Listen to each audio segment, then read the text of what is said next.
What's up, everybody? This is the Booch, and welcome to episode 12 of my hit show, Booch Shoots On.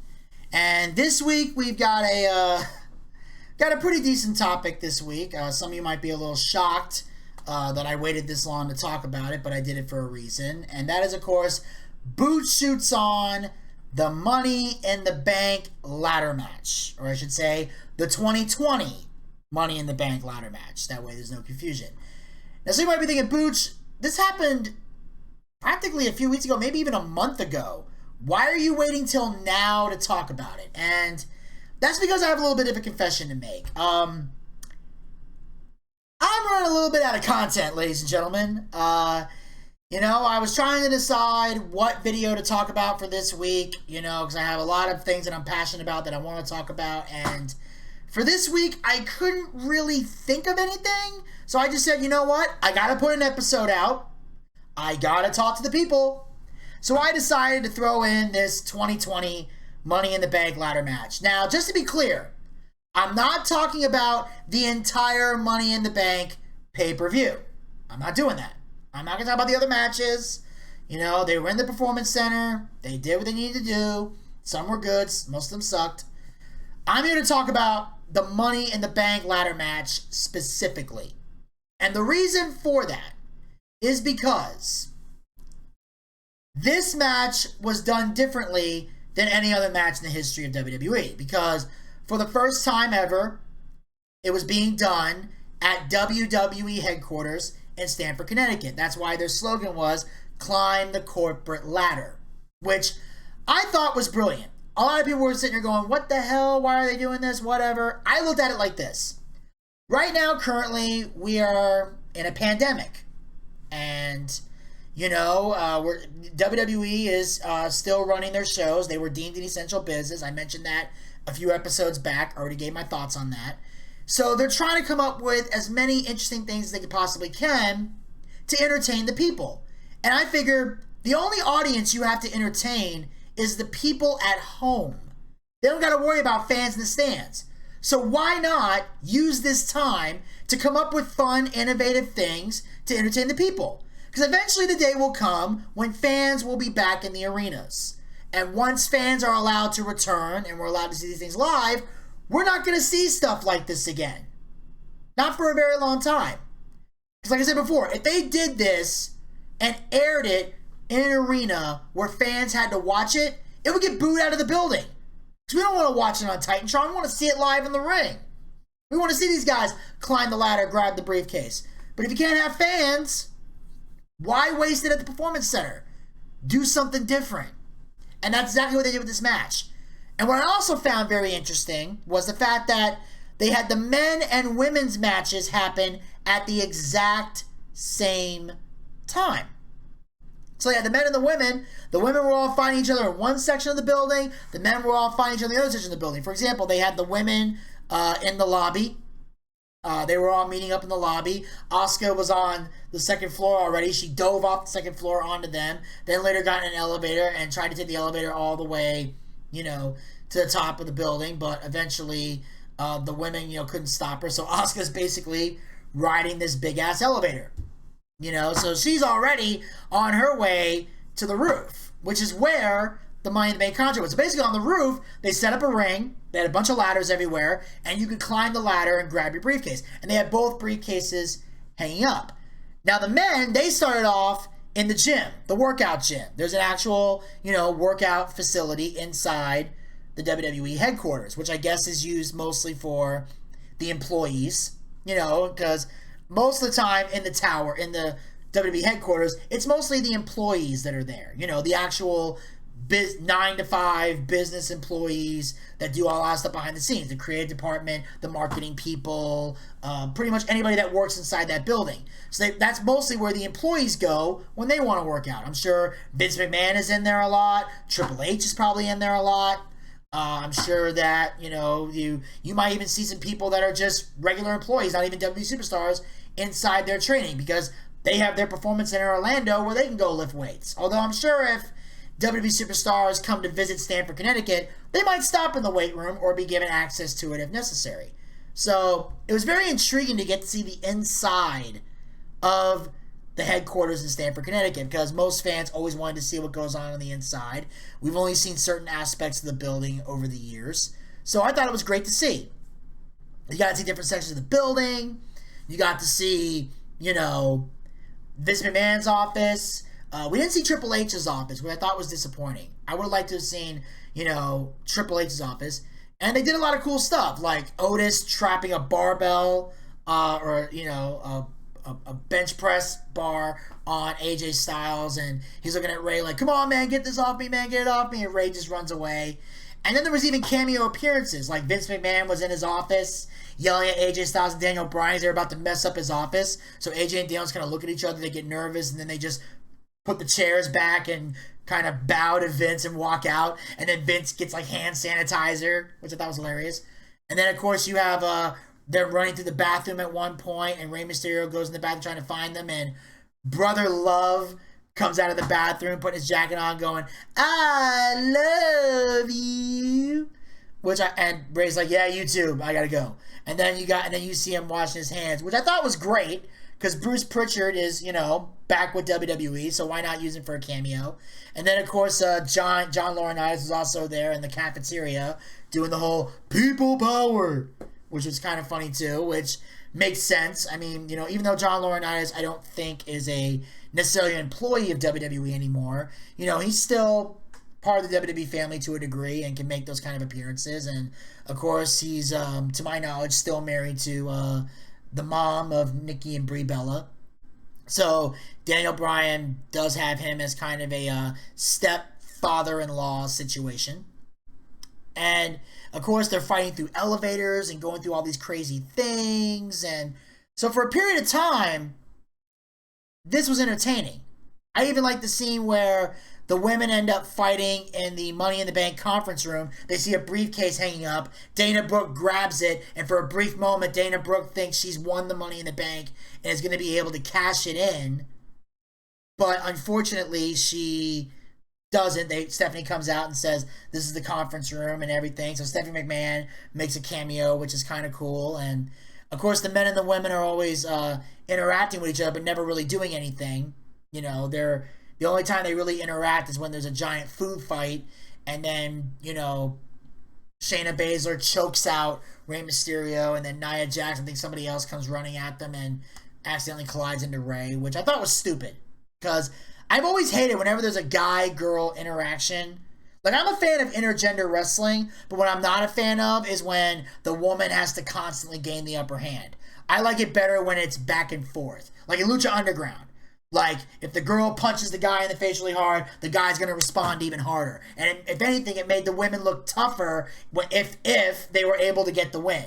So, I'm sorry. I just think I'm one of those guys, and people can judge me however they want. I think it's bullshit where if a guy and a girl are in a fight, if the guy strikes the girl, it's like, oh my god. But if the girl strikes the guy, it's comedic. I don't fucking believe that. I believe in equality, and in equality, if you can take an ass whooping, if you can give an ass whooping, you should be able to take one. That's how I feel about it. Judge me however you want, I don't give a shit. Anyway, so the fight ensues, and then it gets to the roof. Now, from the time this match started to the moment they got to the roof, I was enjoying this match. And I liked the physicality. I liked the storytelling. I liked the comedic aspects. I liked the artistic liberties that were taken. What I did not like was when they got to the roof, that's when a lot of the bullshit happened. And I'll start with the first one that I want to point out. The fact that King Corbin throws Rey Mysterio and Aleister Black off the roof of the building. Now, I know in real life they weren't really thrown off the roof. Obviously, no one would realistically agree to that unless they had giant airbag things at the bottom. Like, usually if somebody's like committing suicide, they set up this big giant airbag thing, so if the guy jumps, he lands on that and he doesn't die.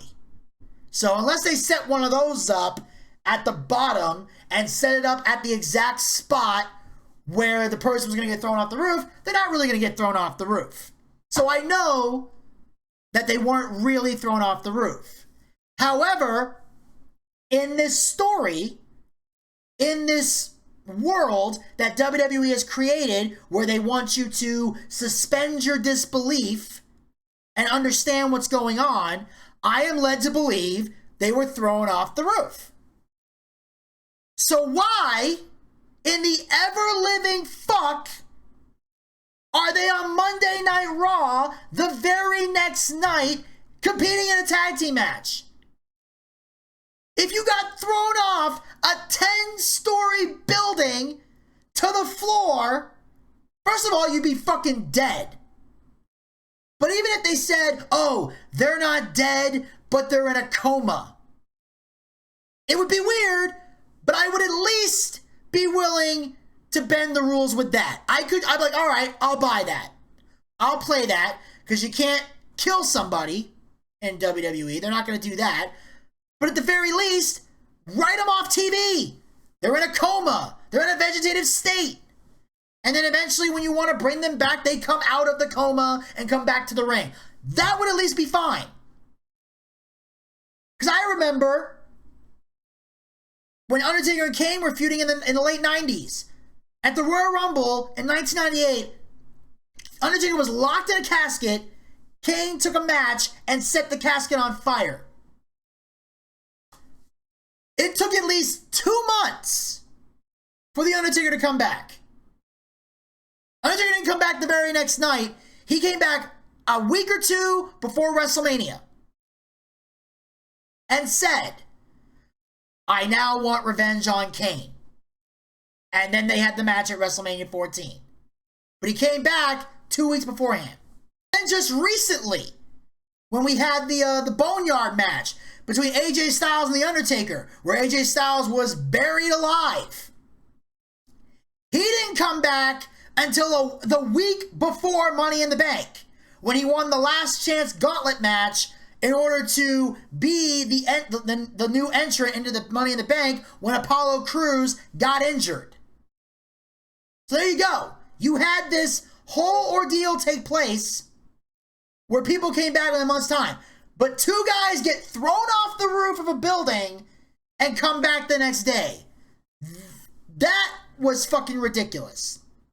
Another thing I thought was ridiculous.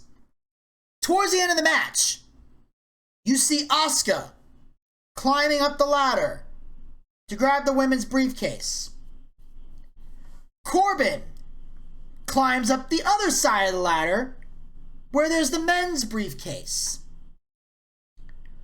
Why was there any physical altercation of any kind between these two? They're not real opponents. If Asuka grabs one briefcase, Corbin can grab the other. But yet he's swatting at Asuka, trying to stop her from grabbing the briefcase. Why? Because I'm watching this match, I don't recall Corbin forming any alliance with any of the other females. So why is that happening? And then Asuka knocks Corbin off the ladder to grab the briefcase. Logically, that made no sense. If that's how you want to end the match, you might as well let Asuka go up one side, Corbin go up the other. They grab the briefcases, they're the winners. You could have ended the match right there. That could have been the finish. Instead, they had this because I guess they wanted Asuka to sit up there by herself and hold up the goddamn briefcase. Which to me was a terrible decision. I'm sorry, out of all these women, you pick Asuka. Then we find out the next night on Raw, here's another form of fuckery, Becky Lynch is pregnant. Now that's not the fuckery.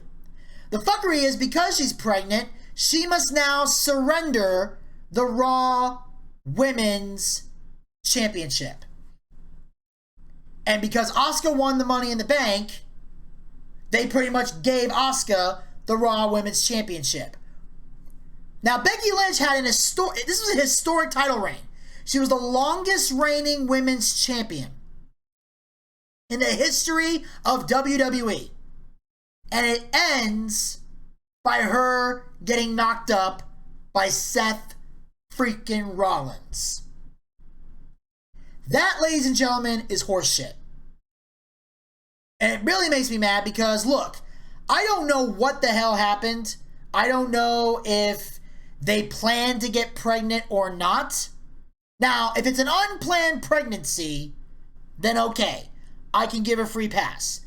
But if they were planning on getting pregnant,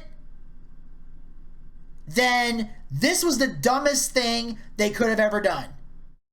Then Becky Lynch was better off jobbing to Shayna at WrestleMania, letting Shayna Baszler have that moment, because Shayna deserves to be the Raw Women's Champion. You could have gave it to Shayna. You could have given it to Nia Jax.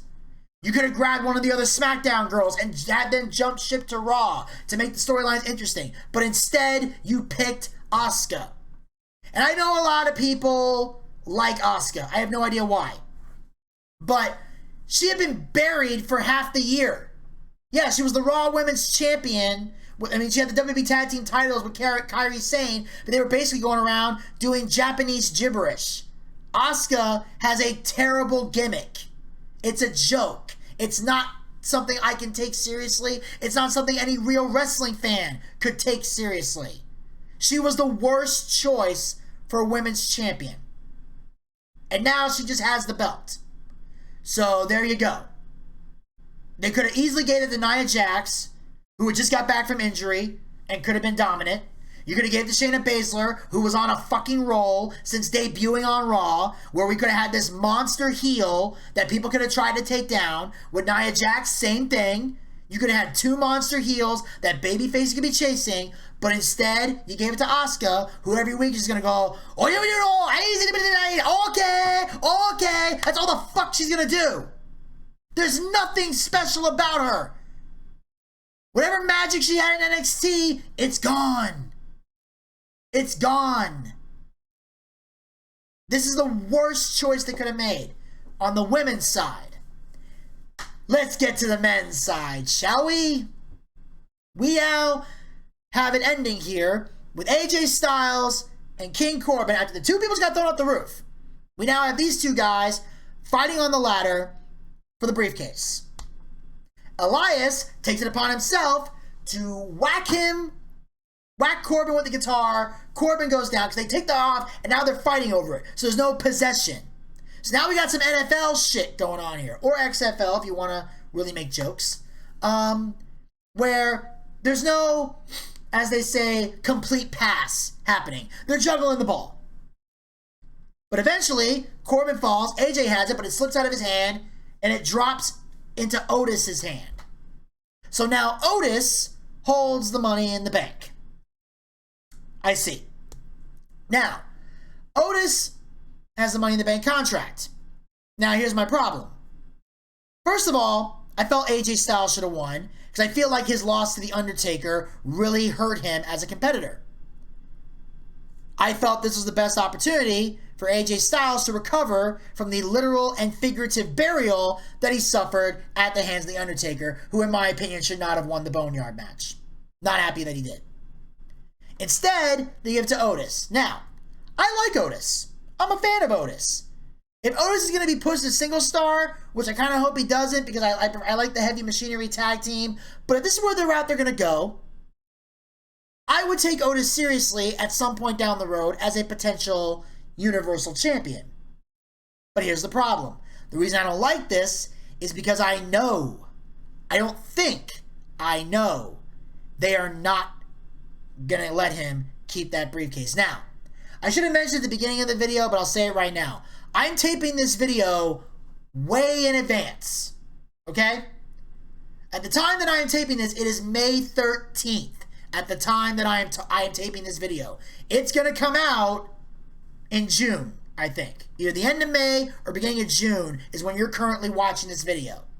So I have no knowledge of what happened since Money in the Bank. I'm just talking about this because I needed an episode to give you guys. So I have no idea what's going on. I'm going to say this. As of right now, this is what I think. I could be 100% wrong by the time this video comes out, and everything I say could be obsolete. But I'm going to say it anyway. I believe that Otis is going to lose this briefcase. I believe at Backlash, June 14th, Backlash, there is going to be a triple threat match. AJ Styles versus King Corbin versus Otis for the contract. AJ is going to claim that he got screwed. Corbin's going to blame Elias. And Otis has the briefcase. They're going to hold a triple threat match for that contract. I believe King Corbin is going to win that contract, and they're going to use this excuse to keep pushing Corbin despite the fact that nobody likes him. And it's not heel heat, it's fuck you heat that this guy has. Nobody likes Corbin. Nobody respects him. No one takes him seriously as a competitor. They might in the WWE universe, in the locker room, but not the fans. No likey the King Corbin. They're not behind him. They're not behind this gimmick. They haven't been behind him for a very long time. They keep trying to reinvent him, and they fail miserably. Miserably. They are failing. So that's why I can't get behind this concept, because I believe Otis is going to hold this briefcase for very long. Now, if it turns out I'm wrong, and they are going to push Otis as a single star, then okay. I'll be intrigued, and I'll wait and see what happens, if it really goes anywhere. But I doubt that it will. I think they're going to take that briefcase off of him. And if they do take that briefcase off of him, then this finish was a fucking waste of time. And it destroyed, again, what could have been a historic pay-per-view. What was a historic pay-per-view, but now it's just shit. Almost half the matches before that were fucking terrible. But this could have had the potential to be great, and instead they gave two finishes that were god-awful, and therefore not to be taken seriously.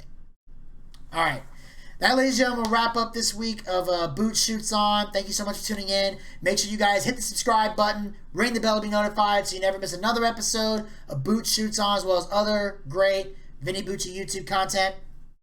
I also have a link to the merch store. You can check out the latest Booch merch on there. I still got my Booch 365 and Pizza Baby stuff up there. Get your t-shirts, get your kids' t-shirts, get your hoodies, your sweatshirts, your tank tops, and your baby onesies. Get them right there. And, of course, the face covers with the COVID-19 going on. I have the face mask for you guys, the Booch 365, the Pizza Baby, the Essential Lives Matter. Get those out there, and show your support for the essential workers out there, from the hospital people to the supermarket people to the retail store people. Everybody that's working an essential job falls under the Essential Lives Matter category and deserves, your way to rep them, and as well as repping the Booch brand on top of all that. So get your merch, show your support. Check back next week for a new episode. Until then, pizza, baby!